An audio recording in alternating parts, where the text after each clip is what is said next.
Cet homme fut guéri du cancer, rien qu'en utilisant la ceinture de William Branham. Écoutez son histoire incroyable. Ma mère et moi étions guéris du cancer, rien que par la ceinture de William Branham. C'est la ceinture que je tiens entre mes mains. Voici mon histoire incroyable. Je m'appelle Dallas Stetton, né en 1944 dans le Kentucky. Pour ceux qui ne me connaissent pas, je suis le cousin de Banks Wood et neveu de Charles Cox, tous des proches collaborateurs du prophète William Branham. Mais avant tout, abonnez-vous ici sur William Branham Bibliothèque pour ne pas manquer ces genres d'histoires incroyables.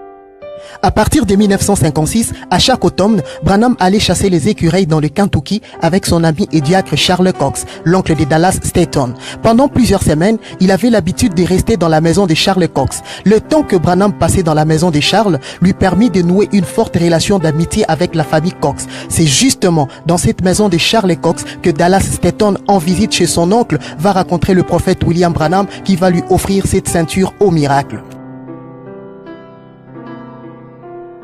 Un jour dans les années 60, le prophète Branham vint rendre visite à mon oncle Charlie dans sa maison et j'y étais présent. Comme revenait d'un voyage en Arizona, il apporta comme cadeau à mes cousins, des larges ceintures qu'on utilisait à l'ouest des États-Unis. Comme ces ceintures m'avaient intéressé, je me suis approché de prophète Branham et je lui ai dit, « Frère Branham, si vous retournez en Arizona, pouvez-vous m'apporter aussi une ceinture comme celui-ci » Et là, Branham commence directement à enlever la ceinture qu'il portait. Il la plaça sur la taille de Dallas Stetton. Dès que Dallas Stetton avait la ceinture de Branham sur lui, il s'est dit en lui-même que si un jour quelqu'un de sa famille tombait malade, il pouvait se servir de cette ceinture pour sa guérison.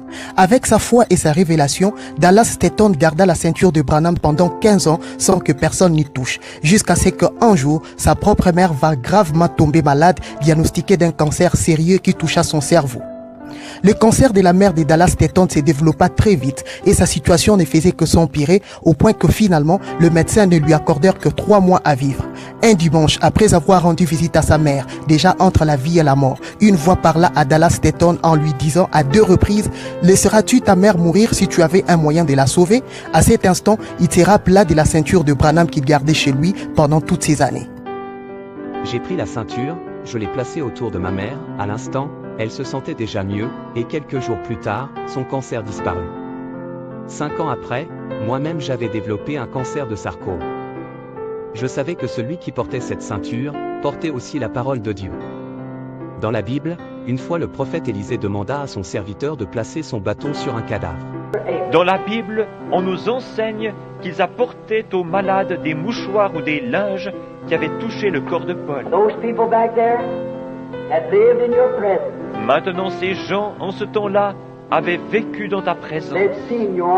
Ils t'avaient vu dans la rue. J'ai porté la ceinture, et peu après, les médecins m'ont dit de ne plus revenir les voir, car le cancer avait disparu. Que dites-vous de ceci? Croyez-vous que tout objet touché par le prophète a une onction spéciale qui peut guérir?